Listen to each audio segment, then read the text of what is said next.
Good morning. As a teenager, I was, like so many girls of my generation, very shy, socially totally inept. Some things don't change. Had very, very low self-esteem and lived in books. I read avidly when I wasn't playing music. And so, if you like, I lived in my head and in the world of book-related imagination. One of the books I read at around, well, in my teenage years, was in fact one of the ones I studied for A level, and that was Emily Bronte's Wuthering Heights. If you haven't read it, it is a dark and a dark and in many ways quite violent tale of twisted love and yeah, all sorts of things like that. The main male character, Heathcliff, who is a sort of a gypsy brute who is taken in by the Earnshaws, and who kind of has this relationship with Cathy Earnshaw, the sort of very lively young lady. And it's very clear, when you are an adult, you can see the dynamic as being abusive, and you can see that, neither of them are actually very nice characters, and that Heathcliff is a nasty piece of work. But he is the sort of nasty piece of work that, so many women fall for.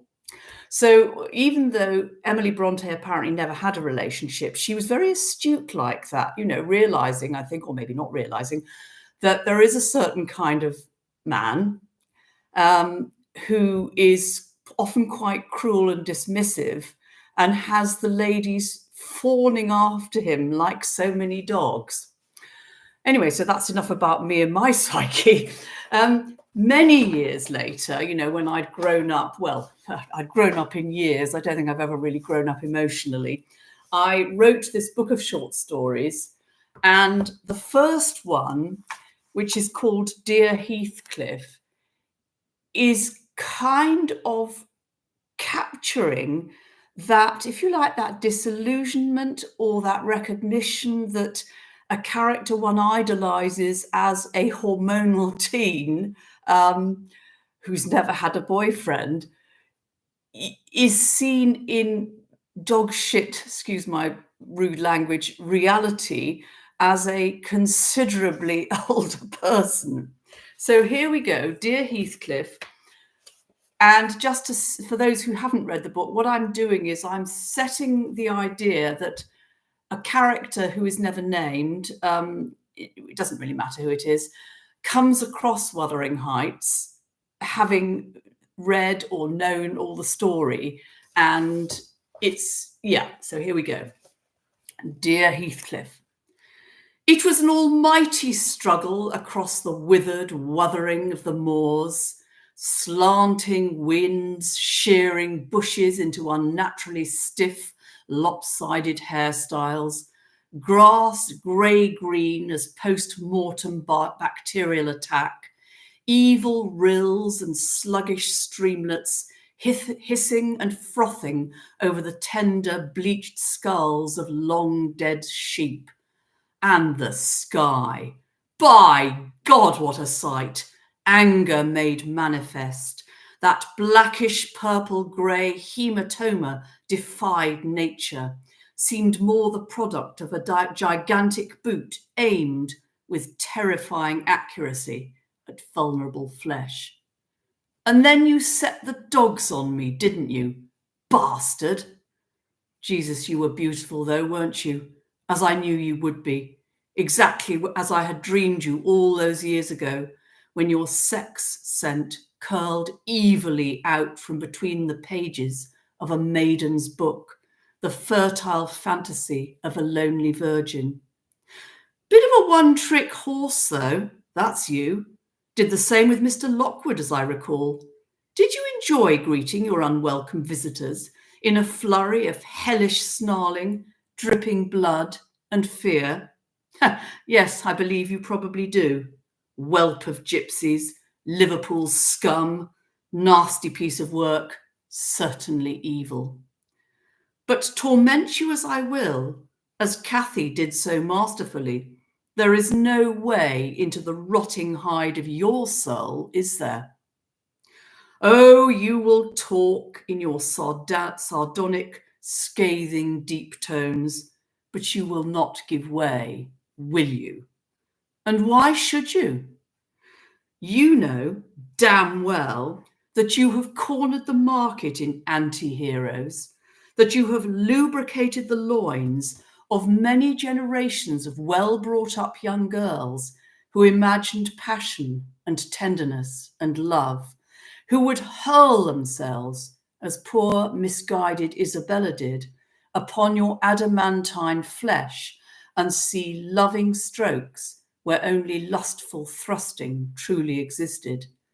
Granite you are, and always were. Tears excite you. Love is a dove to be crushed lingeringly between harsh palms.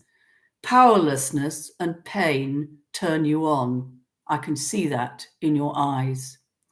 You are the ultimate misogynist, aren't you, you fantastic-looking, darkly rumple-haired bastard?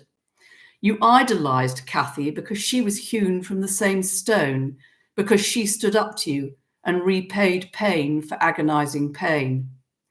Did the two of you ever actually grapple and groan and grind your fury one against the other? Implied? Yes, it was. But Bronte was, of course, a little coy about such matters, since a vivid imagination can only take you so far along the road of sexual gratification. She'd have been more than a match for you, wouldn't she? The proud and haughty Catherine, I mean, not the Emily, through whom you both told your dark and deranged tale. Ah, now you are quiescent, watchful, but still. That must have been a fine wine, if the 6 bottles you have consumed are anything to go by. Whilst you mutter and snore and scowl, I shall explore, find the room. But the wardrobe bed is so tiny. The windows so sad somehow, and the sense of that child's white hand, rapidly blood-reddening, rubbed so viciously over sharp spikes of glass, still so vivid that I clench right hand over left in sympathy. The whole house is a novel written in hatred, isn't it? Resentment, unfairness, preferential treatment of one at the expense of another, and weak characters dying so conveniently in order that you, towering, heartless ones, could suck all the literary blood from the veins of the 2 houses. Nelly, I am Heathcliff. Did she really say that, eh? Or was it more a case of what Emily Bronte and countless innocent girls since have wished, in some cases to death and perdition, that a crude, rude male of devilish aspect and vicious temper would say it to them or to her? Is this the satanic flip side of romance, the secret stirrings of our girlish souls, the wetness in our knickers mere gentlemen cannot inspire? Are we all aroused by a bit of rough? You're not even bloody listening, you vile-minded, beautiful sod. But then, you wouldn't be, would you? Mummified by your own malignity, you are stone dead.